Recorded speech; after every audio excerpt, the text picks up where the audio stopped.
कल्पना कीजिए एक ऐसे प्राणी की जिसकी सांस में जहर और आंखों में पूरा ब्रह्मांड। वो था वासुकी, जिसे खुद महादेव ने अपने गले में धारण किया, क्योंकि वो कोई साधारण सर्प नहीं था, वो नागों का राजा था, जिसने खुद को रस्सी बना दिया देव और असुरों के लिए, ताकि सृष्टि बच सके। ऐसा त्याग कोई नहीं कर सकता। भगवान कृष्ण ने कहा, सर्पों में मैं वासुकी हूं। इतना महान था उनका स्थान, इतनी ऊंची उनकी पहचान। वासुकी थे महर्षि कश्यप के पुत्र और माता कद्रू की संतान। हजारों नागों में जन्मे, लेकिन सबसे अलग थे। शेषनाग शक्ति के प्रतीक थे, लेकिन वासुकी त्याग के।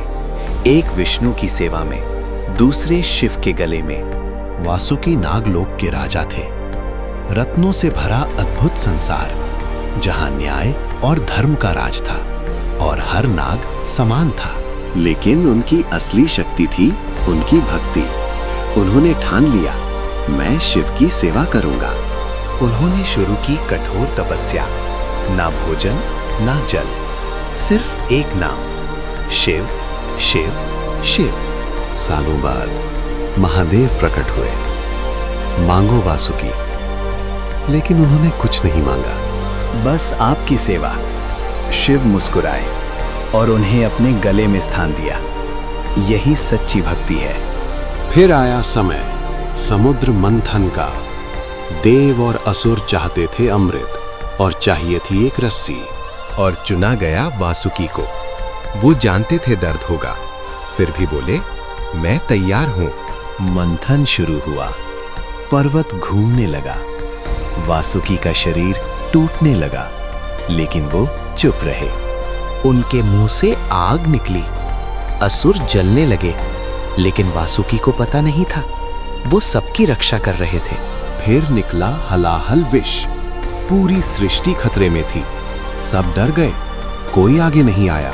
तब आए महादेव। उन्होंने विष पी लिया, नीलकंठ बन गए और वासुकी उनके साथ थे। फिर त्रिपुर दहन। शिव को चाहिए थी डोरी और वासुकी फिर आगे आए। उन्होंने खुद को धनुष बना दिया। महाभारत काल में वासुकी ने भीम को आशीर्वाद दिया और उन्हें और शक्तिशाली बना दिया। उनका बल और बढ़ गया। लेकिन एक श्राप पूरी नाग जाति पर भारी पड़ा। कद्रू ने अपने ही बच्चों को श्राप दिया और विनाश शुरू हुआ। राजा जन्मेजय ने सर्प यज्ञ शुरू किया। हर नाग अग्नि में गिरने लगा। चारों ओर चीखें, दर्द। नाग लोक कांप उठा। वासुकी टूट गए। अपनी प्रजा को मरते देख उन्होंने शिव को पुकारा और मदद मांगी। तब याद आया एक उपाय, आस्तिक, जो इस यज्ञ को रोक सकते थे। आखिरी उम्मीद।